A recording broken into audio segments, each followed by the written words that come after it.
Hello, I'm Olga Tamanova. I welcome you in the Media Center Ukraine of Ukrinform.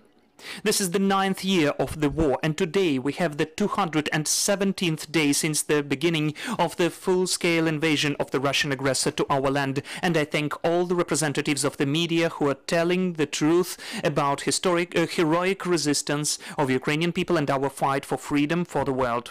So in a nutshell, the schedule of the events which we planned for today at 2:30 p.m. will be joined by Tamila Tasheva, permanent representative of the President of Ukraine to the Autonomous Republic of Crimea. We'll be speaking about forced mobilization of Crimean Tatars in Crimea. We'll be speaking about the reaction of Ukraine and the world to these events. At 3 p.m. we'll be joined by Dmytro Lubinets, the Ukrainian Parliament Commissioner for Human Rights, and Andrii, a representative of the Defense Intelligence, and we will be speaking about how Ukraine is rescuing its prisoners of war. We'll be speaking about the process for bringing back of our heroes home. And just now, I'd like to introduce you our speaker, that is Andrii Ivko, deputy head of Ukravtodor, which is the state agency of automobile roads of Ukraine. We'll be speaking about the restoration of the road infrastructure. We are seeing how gradually and in a wonderful way our armed forces of Ukraine are liberating our land. They're coming back under our flag, and we will be speaking how our state is restored on the territory of Kharkiv Oblast or region. So Andrii, could you please tell us whether we coped to calculate those renations in our infrastructure in Kharkiv region? Which are the consequences and what are the plans of recovery?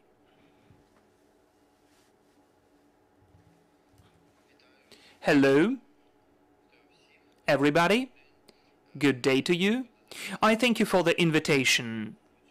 As usually, the State Agency of Automobile Roads of Ukraine is reporting for the public, for the journalists. We are telling what has been done today, what we are planning to do, and how we are planning to get to the next winter or autumn-winter period. How the winterization will take place and the winter maintenance, including the recovery and reconstruction of our infrastructure in the country. Today I will tell a couple of words about Kharkiv region. Recently we've visited with the Minister of Infrastructure Alexander Kubrakov and his team, and we saw what's taken place in Kharkiv Oblast. The impressions, as you know, as well as in Kyiv, Sumy, Chernihiv regions, are following. Everything is destroyed. All the artificial constructions and bridges are destroyed. The roads are ruined and defected. Since the first day when our military liberated part of Kharkiv region, since the first day we are working, and we have started the recovery of the roads and the bridges which the military allow us to restore. So during the last 2 weeks, we've cleaned 198 kilometers of the roads in Kharkiv region. Those are the roads M03 Kyiv-Kharkiv, M29 Kharkiv-Dnipro, R46 Kharkiv-Ochtyrka, N26 Chuhuyev-Milove, and R78 Kharkiv-Balaklia.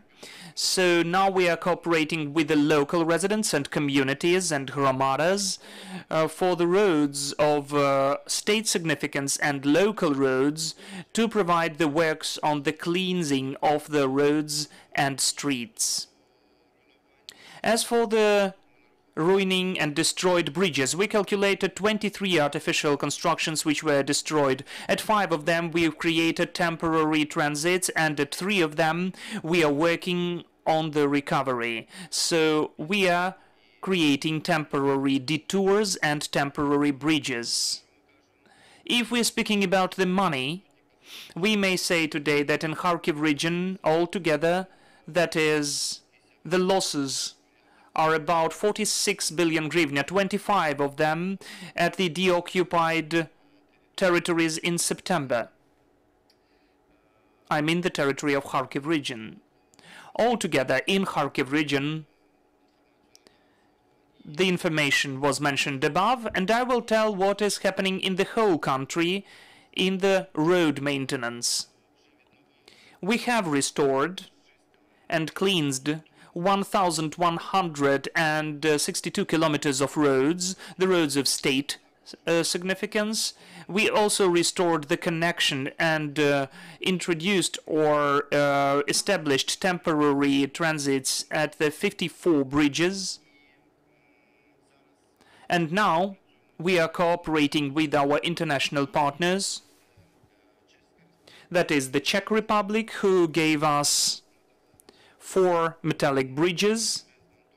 We have already constructed 2 of them, assembled 2 of them in Kyiv region and in Cherkasy region. Now we are planning to introduce 2 more bridges in Kharkiv region. We'll assemble them. They are already in Ukraine. We are delivering them to Kharkiv region and we'll assemble them there.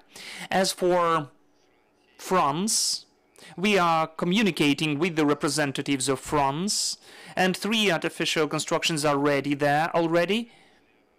They have been produced at the enterprise, so now we are delivering them to Ukraine. We are planning that in the end of October, those 3 artificial constructions will come to Ukraine. Also, we are planning that first and foremost we'll restore the bridges in Kharkiv region. Those man-made constructions will be assembled there. As for the winter period, salts, friction materials, equipment, I can tell you that the State Agency of Automobile Roads is getting ready to that. We have prepared 89,000 of tons of salt.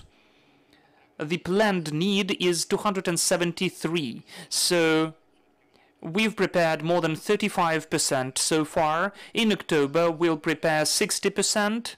That is, these are the planned indicators which we are using every year. I would tell you that today we've prepared 4,885 vehicles to maintain the roads of state significance in winter. This is the indicator which is sufficient to fully cover the whole road network and grid of our country.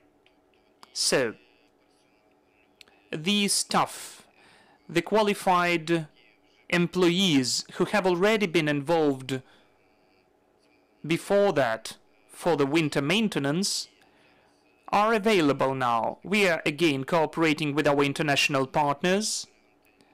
We are developing the options to deliver salt from Germany and from other European countries.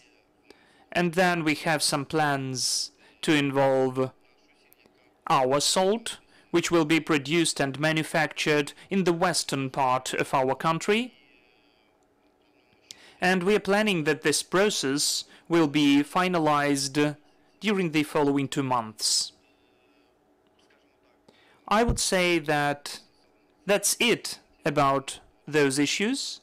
We will report further on for you, for the civil society, for our international partners, and we will do everything possible for us to develop trust between us, and we will work for the good of our country. First of all, for our victory to be closer and quicker, and of course we are waiting for it and will do everything for the armed forces of Ukraine, for our heroes to liberate our land. Thank you. If there are any questions. Andrii, if we're speaking about the man-made constructions which are given by our international partners, are we speaking about the temporary constructions or are they permanent? Well, we were speaking about temporary constructions. Why? Because they have been produced, those are metal temporary constructions which we are only assembling, and we will use them, but it does not mean that after we assembled it, we will urgently need to do something else. Simultaneously, when we assemble the temporary construction. We produce the design documentation and the budget documentation. We totally examine those constructions. We'll provide the maintenance works, and sometimes we'll create some of them, provide some of the construction works. But those bridges will be in the country, so when the war is over, of course it will be over with our victory, then we will use them in the regions where the floods are taking place, some cataclysms, natural disasters are taking place. Those temporary constructions will be used there. If we're speaking about the territories which have been deoccupied by our armed forces a bit before, Kyiv, Sumy, Chernihiv regions, if you may, as for the percentage, could you please tell how much of the infrastructure has been restored? I can't tell you the percentage, but I can tell you the figures. We have restored in the country 1,185 kilometers of roads. Mostly we cleansed them. And we restored the connections at 54 places, either temporary passages or temporary bridges, and we are going on with those works. Which problematic issues are still there? Well, of course, there are some of the problems we are facing, but we are cooperating with the military, and they are providing us, when we are allowed to work, they give us permits to work on. When it has already been demined, then we begin our works. So the full communications with the armed forces of Ukraine are there, and as soon as we get an opportunity, we go on restoring. But there are some of the temporary constructions which we cannot begin the work with. Thank you, dear colleagues. Are there any questions? Please take the mic and introduce yourself. Are there any questions? I've already answered all the questions. Yes, this was exhaustive. I thank you that you've joined us and our air. I'm reminding you we had Andrii, Ivko, who is deputy head of the State Ukrainian Agency on Automobile Roads. Thank you for staying with us. I'm reminding you that our next briefing will take place at 2:30 p.m. and we will be speaking about the forced mobilization and deportation from Crimea. Stay with us.